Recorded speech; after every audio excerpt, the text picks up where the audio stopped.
messieurs les ministres, monsieur le gouverneur de la Banque des États de l'Afrique centrale,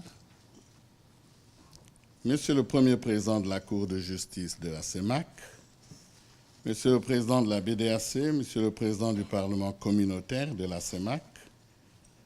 madame la vice-présidente de la commission de la CEMAC, messieurs les commissaires de la CEMAC, mesdames et messieurs les premiers responsables des institutions spécialisées de la CEMAC, mesdames, messieurs, c'est avec un réel plaisir que je m'exprime à cette tribune à l'occasion de la 29e session ordinaire du Conseil des ministres de l'UAC, qui, par son calendrier et par ses thématiques, a pour vocation de préparer et de faciliter le prochain examen du budget communautaire de l'exercice 2016. Permettez-moi tout d'abord d'exprimer la satisfaction que j'éprouve en retrouvant cette belle ville de Malabo, radieuse et hospitalière comme à l'accoutumée. Malabo, dont la modernité des infrastructures n'a cessé de susciter des compliments unanimes en Afrique et bien au-delà. J'aimerais ici remercier son Excellence Théodoro Obiang-Nguema Mbazoko, président de la République de Guinée équatoriale, président en exercice de la communauté, père des réformes, ainsi que le gouvernement de la Guinée équatoriale et le peuple équato-guinéen pour l'accueil chaleureux qui a été réservé aux différentes délégations des États membres et des institutions communautaires. J'adresse à Monsieur le ministre d'État Balthazar Ngonga Ejo mes cordiales félicitations pour ses nouvelles charges de président du Conseil des ministres de l'UAC et je voudrais en même temps saluer son choix d'inscrire son mandat dans le prolongement des réformes de l'ensemble de nos structures communautaires et dans la continuité de la mise en œuvre du programme économique régional PR.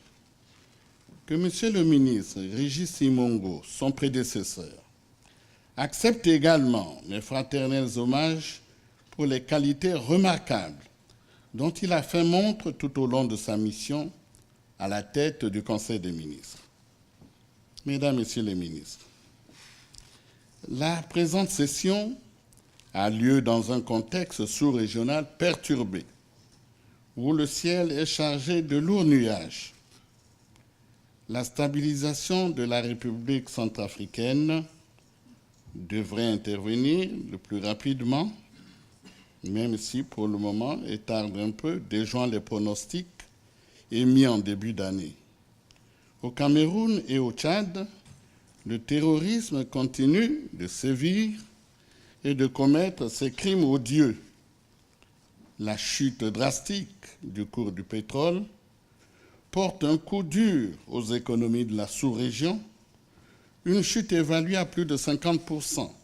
qui porte des germes évidents de dégradation du climat social, sans compter les programmes de développement et autres perspectives qu'elle compromet. Enfin, les agendas électoraux dans la sous-région, qui s'étendent de fin 2015 à toute l'année 2016, constituent des facteurs potentiels de tension. Tous ces éléments requièrent une perspicacité accrue et une vigilance de tous les instants. Le fonctionnement de la communauté en 2016 ne manquera pas d'être impacté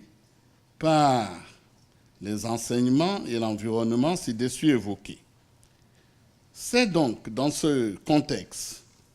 que la présente session devra examiner des dossiers importants, tel le dossier d'orientation budgétaire présenté par la Commission. Depuis 3 ans, le budget de la communauté est élaboré avec pour souci indéniable de ne s'attacher qu'aux priorités contenues dans le PR. Conscient des contraintes objectives auxquelles se confrontent les États membres, le pari constant et toujours tenu a été d'être en adéquation avec les bases de prévision les plus réalistes de la TCI.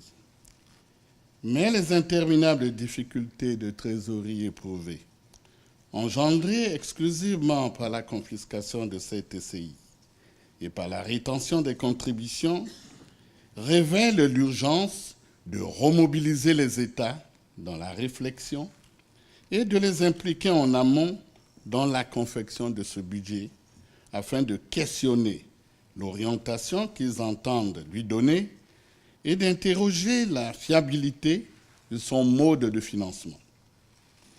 Les tensions financières perdurent, la TCI n'est qu'insuffisamment reversée et les contributions peinent tout autant.